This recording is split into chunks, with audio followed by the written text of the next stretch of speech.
Bismillahirrahmanirrahim. Assalamualaikum warahmatullahi wabarakatuh. Dalam video kali ini, kita akan menelusuri kisah dari pemikiran Muhammad Iqbal. Ia lahir pada 9 November tahun 1877 di Sialkot yang kini adalah Pakistan. Sosok yang tidak hanya dikenal sebagai penyair dan filsuf, tetapi juga jauh lagi dikenal sebagai tokoh pembaharu dalam pemikiran politik Islam. Latar belakang pendidikannya sangat luar biasa. Ia pernah menempuh pendidikan Islam tradisional di Lahore, diikuti dengan pematangan intelektualnya di Eropa.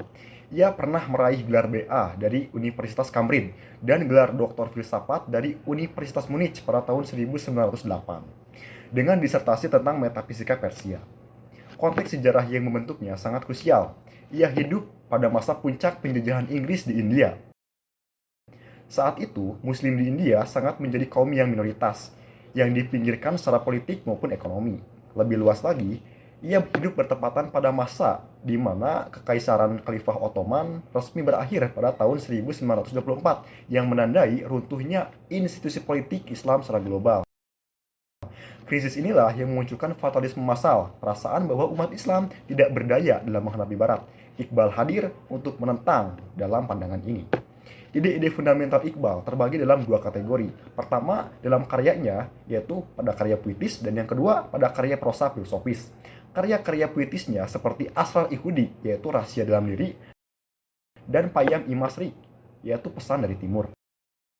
Berisi seruan emosional untuk revolusi spiritual. Namun, untuk memahami secara sistematis pemikiran politik dan juga hukumnya, kita fokus pada karya prosanya yang sangat monumental, yaitu Pembangunan Kembali Pemikiran Agama dalam Islam, yang merupakan kompilasi dari 7 kuliah yang pernah ia sampaikan pada tahun 1928 sampai dengan tahun 1929. Dalam karya inilah, ia secara eksplisit menguraikan proyek reformasi hukum Islam dan visinya tentang negara modern, yang menjadikannya sebagai dokumen penting akademik dalam analisis utama dalam pemikiran politiknya. Inti pokok dari pemikiran politik Muhammad Iqbal adalah perlawanan terhadap kemandegan dan penolakan terhadap sekulerisme, dengan tesis sentral bahwa Islam adalah ajaran totalitas yang menuntut dinamisme dan tindakan.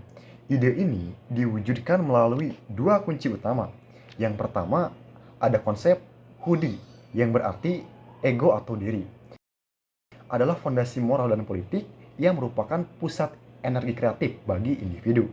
Iqbal juga berpendapat bahwa kemunduran umat Islam itu disebabkan oleh peleburan hudi ke dalam fatalisme sufi yang pasif.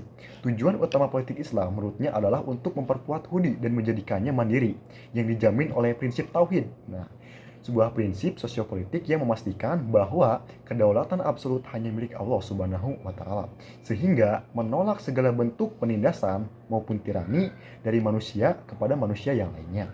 Kedua, untuk menghadapi modernitas, ia menyerukan untuk pembukaan kembali pintu ijtihad atau penalaran hukum secara independen.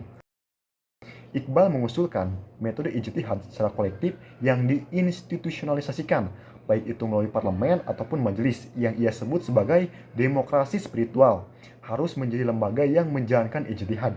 Badan ini idealnya terdiri dari ulama, ilmuwan, ekonom, atau para profesional yang nantinya akan secara kolektif menafsirkan hukum Islam dan memastikan setiap hukum Islam tetap relevan dengan zaman dan juga kebutuhan setiap perkembangan zamannya. Dengan demikian, bidang fokusnya adalah reformasi hukum dan konstruksi negara bangsa modern berbasis etika Islam. Dampak pemikiran politik Muhammad Iqbal tidak dapat dilepaskan dari sejarah subkontinen India. Dampak langsung terbesarnya adalah perannya sebagai arsitek intelektual negara Pakistan. Pada tanggal 29 Desember tahun 1930 dalam pidato terkenalnya di Allahabad, ia secara resmi mengusulkan pembentukan negara muslim terpisah di India Barat Laut, sebuah ide yang direalisasikan pada tahun 1947.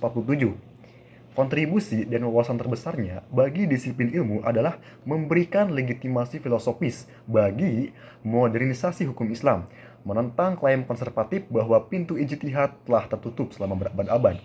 Relevansinya pada masa kini terletak pada penolakannya terhadap dikotomi kaku antara agama dan ilmu pengetahuan. Di tengah-tengah tantangan kontemporer, ada ekstremisme dan sekularisme, Iqbal menawarkan kerangka kerja umat Islam untuk menjadi pelopor kemajuan sains dan politik tanpa mengorbankan identitas spiritual mereka. Pandangannya terus menginspirasi gerakan politik Islam yang menekankan pada pendidikan, teknologi, dan juga kemandirian. Sekian yang dapat saya sampaikan. Selamat berjumpa di video selanjutnya. Saya Ridwan Sinara. Terima kasih. Wassalamualaikum warahmatullahi wabarakatuh.